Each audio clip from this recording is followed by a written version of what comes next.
మేము ఇదివరకటి రోజుల్లో పెళ్ళి ఒక రోజు 2 రోజులు అలా చేసుకునేవాళ్ళు. కానీ ఇప్పుడు మెహందీ అంటారు, హల్దీ అంటారు, సంగీత్ అంటారు, ఇంకేవేవో ఈవెంట్స్ జరుగుతా ఉంటాయి. చాలా ఆడంబరంగా చేసుకుంటున్నారు ఈ రోజుల్లో. ఆ ఆడంబరంగా చేసుకున్న పెళ్లి సంబరాలకి చాలామంది యంగ్‌స్టర్స్ వాళ్ళ ఫ్రెండ్స్ పెళ్ళిళ్ళనో, ఇంకోటనో వెళ్తా ఉంటారు. వాళ్ళలో అందరూ రిచ్ పీపులే ఉండరు. మిడిల్ క్లాస్ వాళ్ళు కూడా ఉంటారు. సో, అక్కడ చూసొచ్చి మా పెళ్లి కూడా ఇలా జరగాలి అని పేరెంట్స్‌ని వాళ్ళు అడుగుతారు. వీళ్ళకి కూడా వాళ్ళ పిల్లల కోరికల్ని తీర్చే విషయంలో మధ్య తరగతి పేరెంట్స్ బాగా నలిగిపోతా ఉంటారు. అసలు వాళ్ళు పడే ఇబ్బందుల గురించి చెప్పండి ఇలాంటివన్నీ ఫేస్ చేసినప్పుడు? ఇప్పుడు మనం వెళ్ళిన పెళ్ళిళ్ళు, ఇప్పుడు నువ్వు లావిష్ వెడ్డింగ్స్కి పిల్లలు వెళ్ళొచ్చి ఇట్లా కావాలంటారు అని అన్నావు కదా రూపా. అలాగే మామూలుగా ఆ లావిష్ వెడ్డింగ్కి ఆపోజిట్ సైడ్ వెడ్డింగ్స్కి కూడా వెళ్తూ ఉండుంటారుగా. ఖచ్చితంగా. అవునా? ఇప్పుడు అది మధ్య తరగతి వాళ్ళు అవని, డబ్బులున్న వాళ్ళు అవని, డబ్బులు లేని వాళ్ళు అవని, ఎవరైనా అవని రూపా, పెళ్ళి అనేది ఇట్స్ ఏ డ్రీమ్ ఈవెంట్. ఎవరికైనా ముచ్చటగా చేసుకోవాల్సిన ఒక dream event, once in a life time.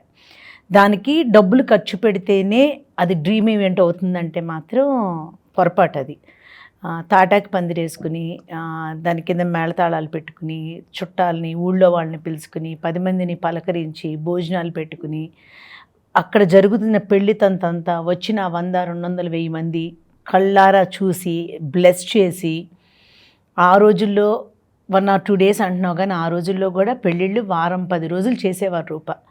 రెండోది పెళ్లి పనులు అసలు ఒక ఇల్లు చూస్తే 2-3 నెలల ముందే పెళ్లి కళ కనిపించేసేలాగా ఆ సందడంతా ఉండేది.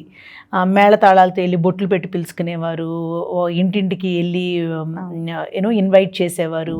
ఆ ఇన్విటేషన్ వచ్చిన వాళ్ళు నీకు వచ్చిందా అని మాట్లాడుకుంటారు. అందరూ చక్కగా రెడీ అయ్యి వచ్చి అంతా ఈవెంట్ అంతా కూడా కలర్ఫుల్గా ఉండేది చాలా. సో ఇంటి ముందు తాటాకు పందిరి వేసుకున్నా కూడా లావిష్గా వెడ్డింగ్ చేసుకోవచ్చు, కమ్మగా అన్నం పెట్టచ్చు. సో ఇప్పుడు నువ్వు మనీ స్పెండ్ చేయడం వల్ల పెట్టే ప్లేటు, నువ్వు ఆర్గనైజ్ చేసుకునే హాలు, ఇవి ఏమన్నా మారుతాయేమో కానీ ఈవెంట్ ఈజ్ ఈవెంట్ కదా రూపా. సో ఇప్పుడు కాక్టైల్స్ అని, సంగీత్ అని వాళ్ళు ఎవరో చేసుకున్నారంటే that's what they like, that's what they deserve.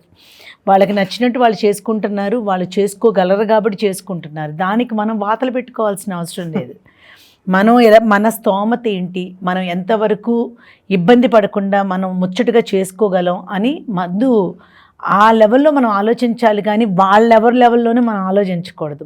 మన స్తోమతను తగ్గట్టు మనం ఆలోచించాలి. మన పేరెంట్స్ కష్టం గురించి కూడా కొంచెం ఆలోచించుకోండి.